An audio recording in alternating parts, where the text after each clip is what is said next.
What's going on, guys? It's Eric here with Road Rides. Today I want to talk to you about the 2023 Venom X22GT.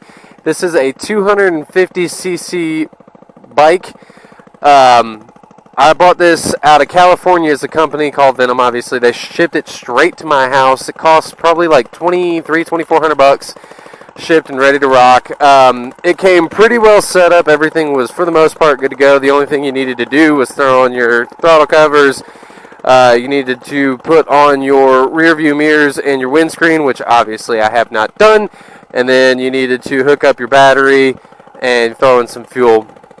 Guys, before I bought this bike, I looked high and low for reviews, and I could not find anything that wasn't super duper impartial. Everything was either slamming it or talking about how it was the best bike in the world. It is technically labeled a super bike. There's not a whole lot about this bike that is actually super, but it's got some redeeming qualities, though. Just for reference, I do have a Kawasaki Ninja 650, which is something that I would consider a real bike. Not that this isn't, but just to be fair, I'm going to call a spade a spade. This is more of a moped than anything. This is actually an automatic, so that is possibly one of the redeeming qualities about the vehicle, the bike. Sorry, I'm in the car business, so I call everything a vehicle. It's possibly one of the redeeming things about it. Some people don't necessarily enjoy switching gears. Some people would prefer to get on something like this at first to just learn how to do the two wheels without having to stress about switching gears or, oh my god, which brake am I going to hit, or whatever. Both brakes on this one, you've got the back brake up front, you've got the front brake also up front on the other side.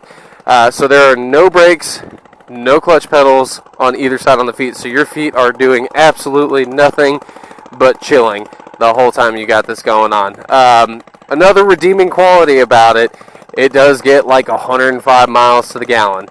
I've filled this thing up. I've had it for like probably 2 or 3 months. I might have filled this up like 3 times, and it takes about $10 to get it filled up, unless you want to burn premium in it, which there's really no reason to. I put premium in it, and it almost seemed to hurt. So, again, being a 250, obviously, if you're used to bigger bikes, you're going to lack some power. This one will go... I have had this one topped out at 62, 63 miles an hour, somewhere around there. Now, I live on a highway, essentially. As soon as you pull out of my house, I mean, you're on a highway. It's about 55 mile an hour speed limit. That's not something that people actually follow. People are normally going about 65 miles an hour down that road. It is super, super sketchy. So, if you're in town, and that's all you do is just ride around in town, and your highest speed limit in town is 45 miles an hour, dude, this thing's for you. Like I said, it costs $3,500. It comes pretty much set up. If you're on bigger roads, you need to go faster. You're generally, an average 250 will go about 85 to 90 miles an hour, somewhere in that. Like I said, this thing is just topping out at 62 miles an hour. I think it could be a really, really good bike, but when they send it to you to actually they say that it's supposed to go to 90 miles an hour. They try and get you to buy their, I think it's a Nibby carburetor intake, $200 or $300 worth of parts right as soon as you get it in. Of course, I didn't opt for that, because I was like, no, dude, it goes 90 miles an hour. That's more than enough. It's not, and it will not go 90 miles an hour. The worst thing about this bike is it falls apart so quickly. That muffler is not how that sounded, and I will tell you this, that thing freaking sounds like cooking popcorn. Do you hear that? I've got this thing pinned down, and it is gross.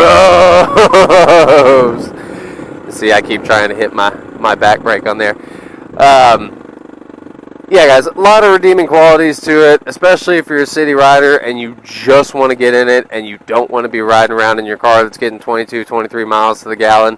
Go for it, man. It's great. If you're planning on going on any highways or any roads that are going to be faster than 50 miles an hour on a regular, I'm out. Don't do it. Don't risk yourself. Guys, like, subscribe, comment, tell me what you think we should do next, and as always, we'll see you next time.